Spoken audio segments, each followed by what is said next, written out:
Well, food stamp fraud is at an all-time high, and some of the worst offenders this year have included a state lawmaker and a millionaire. This year, it is estimated $70 million of taxpayer money was wasted on food fraud. So is it time to end the program altogether? Here to debate, 2008 Clinton campaign advisor and Fox News contributor Jehmu Greene and Republican New York Councilman Joe Borelli, who's fought against welfare fraud right here in the New York Assembly. Welcome to both of you. Good morning. Good morning. So, Joe, when we're talking about these programs, communication is so important here because when you read the headline, it's doing away with the programs that help the people that need it most. So what are you talking about? Help people understand this. Right. The Republican Party can't be either in perception or in practice the party that is seen as throwing people to the curb and cutting off benefits when they really need it. That said, this program, the SNAP program, the reincarnation of the food stamp program, has been ripe with problems since almost its inception.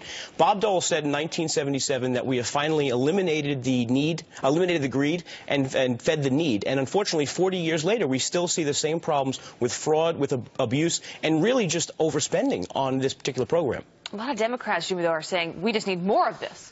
Well, we certainly have to have this conversation by looking at the facts. And the facts are that 45% of the recipients of SNAP programs are under the age of 18. 9% of them are over the age of 60. This is a program that keeps young people and elderly people out of poverty.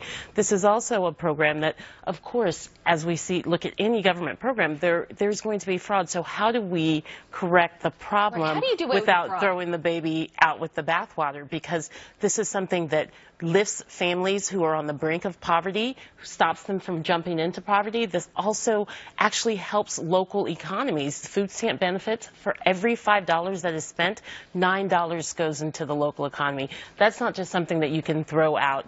And when you look at what President Obama has done in the last 8 years, we've seen the greatest stalling out of economic inequality growth stopping under programs. This is one of the reasons why. So, but there has been a lot of abuse, a lot of people taking advantage of these programs, and that is the problem here. Who are these people, Joe? Well, look, I mean, we're talking about 1% of spending on SNAP program is lost through fraud, just from what this latest report says.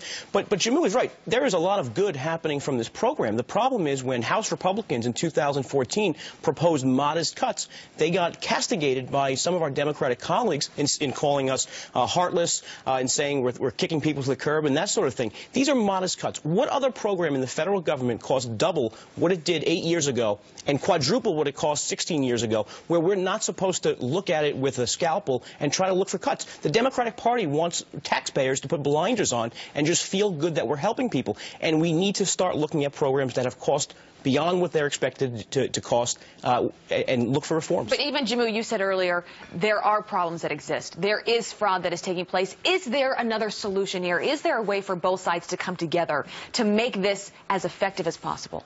Look, I think there are going to be bad apples, like I said, in any program. So how do you weed those out? That should be the focus. Because, again, when you look at economic inequality, without food stamps, families are going to jump into poverty, and that is not something that we want to see reversed. You can't talk about this program without looking at the impact of the Great Recession. When you had income inequality growing under the Great Recession, what didn't grow was food insecurity, and that is because this program was pumped in with more money. That is so key to keeping kids and the elderly, local businesses thriving off of it.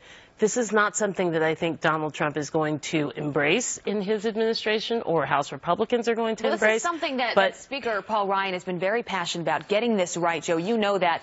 Is there anything that can be done, that will be done, you think, in the next 4 years? Will be. The House Committee on Agriculture published a report this year talking about a number of ways that they can use some real means-tested method and metrics to determine new criteria for people, whether it be income and asset calculation and various things.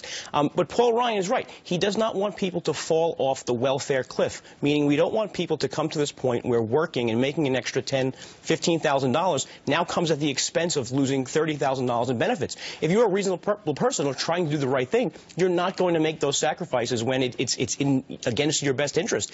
But to be clear, this is something that was not just expanded because poverty increased. Poverty has increased throughout the Obama administration in the Great Recession, but a lot of these changes were made policy-wise during the Bush administration in a 2002 and a 2008 farm bill. It's going to take both sides to fix it. We're going to leave it there. Thank you both for being here, Joe.